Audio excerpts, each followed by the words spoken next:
Shalom kekasih-kekasih Tuhan.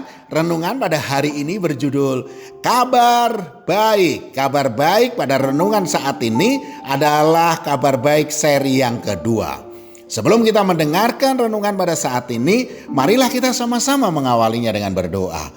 Bapa, di dalam nama Tuhan Yesus Kristus ya Roh Kudus, segala yang baik itu bersumber dari kebenaran firman-Mu. Oleh karena itu, kami sambut berkat firman-Mu di dalam nama Tuhan Yesus Kristus. Amin. Firman Tuhan pada saat ini terambil dari Markus 16 ayat 15. Lalu ia berkata kepada mereka, "Pergilah ke seluruh dunia, beritakanlah Injil kepada segala makhluk." Kekasih-kekasih Tuhan, kalau kita melihat tren kehidupan zaman sekarang ini, ada kecenderungan orang senang memviralkan tentang sesuatu. Meski yang kita sebarluaskan itu belum pasti tentang kebenarannya. Yang penting teman, saudara, dan komunitas kita mengetahuinya dan menerima kabar itu. Parahnya, banyak di antara kita sebagai orang Kristen yang juga ikut-ikutan menjadi bagian pemviral berita yang tidak jelas itu. Banyak orang Kristen lebih senang menyebarluaskan kabar dan berita yang tak jelas, tak bermutu, hoax, kabar burung, dan lain sebagainya, daripada memberitakan berita baik atau kabar baik atau Injil.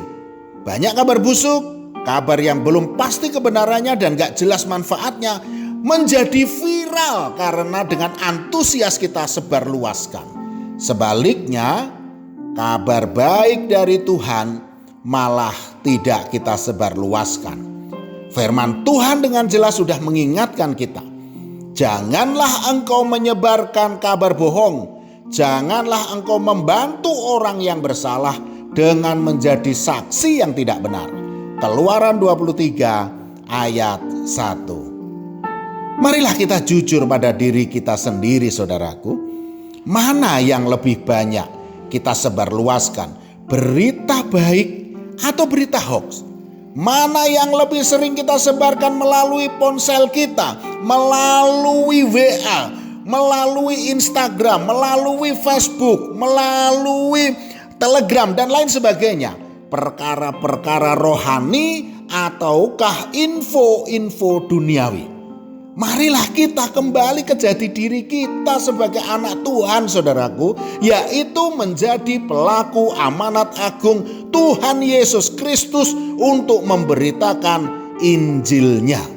2 Timotius 4 ayat 2 mengatakan, "Beritakanlah firman, siap sedialah baik atau tidak baik waktunya.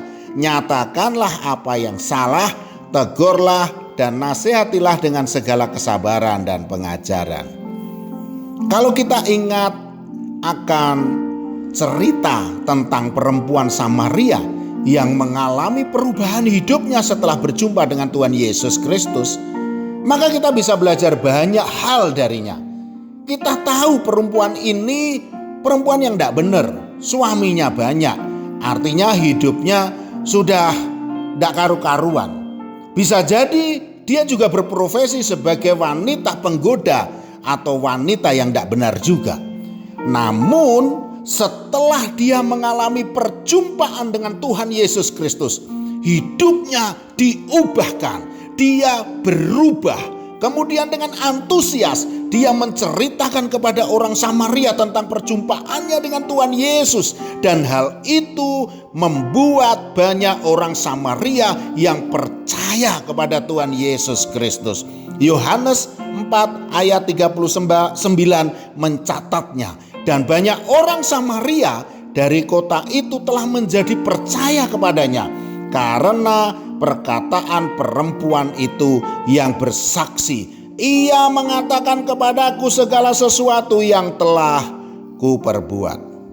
Saudaraku, kalau perempuan Samaria yang punya latar belakang yang buruk saja begitu semangat dan antusias memberitakan berita baik tentang Tuhan Yesus Kristus, mengapa kita yang sudah lama menjadi Kristen malah ragu-ragu, bahkan takut memberitakan Injilnya? Marilah kita introspeksi diri kita. Amin. Mari kita berdoa. Bapa, di dalam nama Tuhan Yesus Kristus ya Roh Kudus, berikanlah kami hikmat dan sertailah langkah kehidupan kami, supaya kabar baik dari-Mu itu boleh kami beritakan di mana saja kami berada, sehingga nama Tuhan boleh kami permuliakan.